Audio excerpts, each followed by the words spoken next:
on the record, Working in a Dream, as you said, it's about love and also the passage of time, which means about innocence and the loss of innocence. No.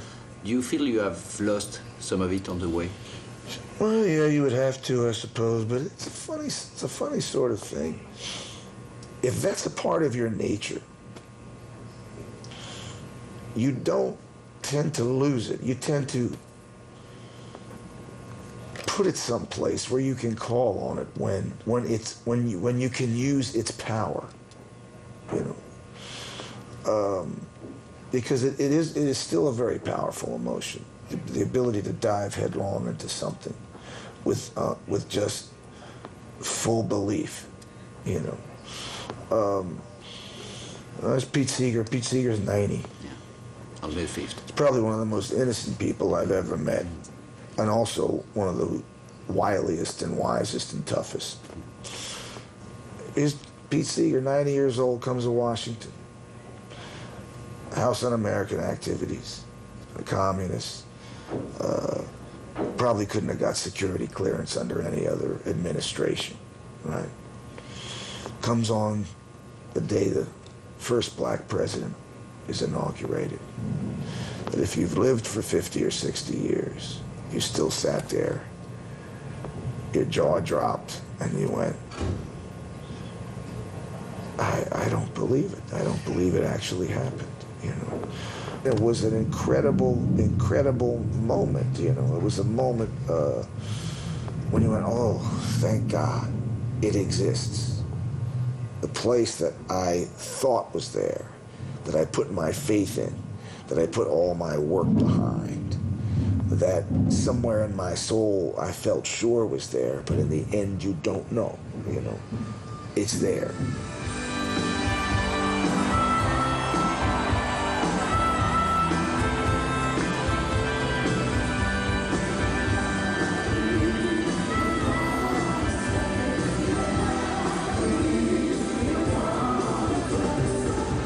All the songs you wrote about that country, the one you imagined and weren't sure existed, were all a little truer the next day, you know?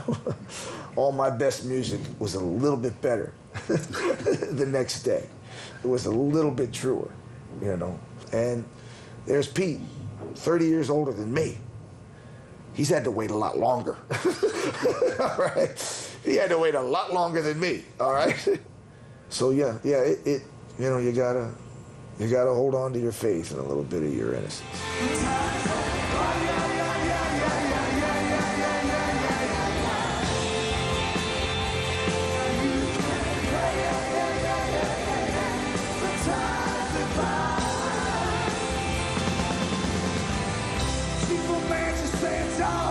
Just a crutch. You don't want nothing, anybody can't touch.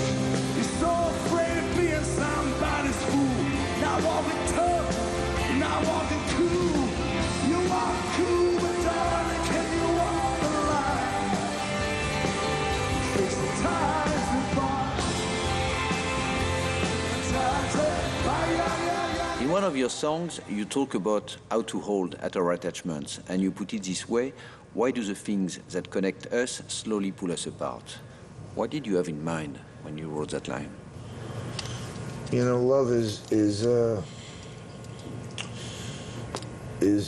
just organic and chemical, and it's like it's in, if you had it in a, if you looked at it under a microscope in a petri dish, you would see it shifting and changing, and it's like looking at in a kaleidoscope, you know, where the colors and the shapes and angles change every day. You know, it's a living thing, you know. And we try to bring stability to it, you know, to passion, emotion, honor, faith, dedication, commitment, lust, so we can build a life, you know, a life of you build a life of, these are the things that you would kill and die for, you know. But it's a very explosive and dynamic, you know. So I think, and very often the tensions and the passions that pull people together are also the things that may not make things work over a period of time. Patty and I have been lucky. We've been together for 21 years. And when we both got together, we said, well, We're not the best deals on the block, you know. We're both musicians, always an iffy prospect, right? Because you're artists and you're dreamers and you want to wander. And we were both broken in a lot of different places.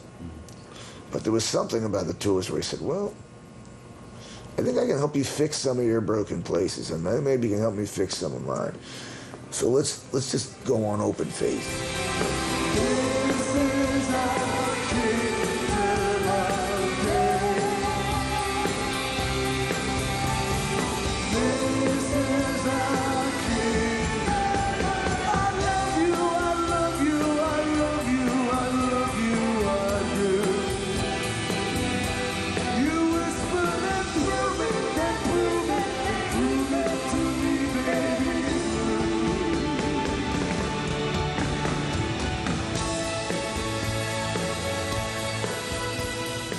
And, you know, 21 years later, you know, we've built a lot of good things, you know, and this enormous connection, soul connection that I cannot imagine having with anyone else because it's built over the course of a lifetime. I first spoke to Patty when she was 17.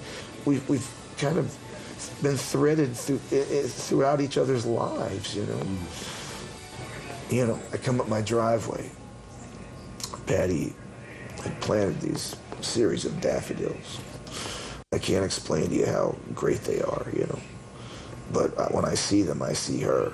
They're the symbol of the children and the homes and but also the investment, you know, that we've made in one another, you know.